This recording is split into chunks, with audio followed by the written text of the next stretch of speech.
என் பேர் ஆதிகேசன். நான் ஆவிகளாவோட பேசணும்னு சொல்லிட்டு விளம்பரத்தை பார்த்தேன் நான் நெட்டில்.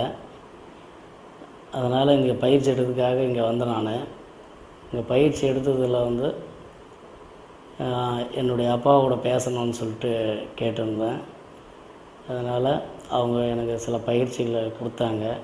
அதன் மூலியத்தில் வந்து அந்த பயிற்சியில் வந்து எங்கள் அப்பாவை வந்து வர வச்சு பேசணும். நான் அதில் வந்து எங்கள் அம்மாவை பேரையும் இன்னும் இதெல்லாம் வந்து விளக்கத்தை சொன்னாப்புல. மேலும் வந்து இந்த பயிற்சியை வந்து எடுத்துன்னு இருக்கிறேன். மீண்டும் எதுனா தேவைப்படும் பொழுது நான் ஆசான் அவர்களை கேட்டு இது பண்ணுறேன். நான் இதுமாதிரி உத்திரமேரூரில் வந்து ஒரு வெக்காளியம்மன் கோயில் ஆலயத்தை வச்சுருக்கிறேன். ஆலயத்தை வச்சு என் மக்களுக்கு தேவையான சேவைகளை பண்ணின்னு இருக்கிறேன். நான் பௌர்ணமி நாள் அன்று. நன்றி.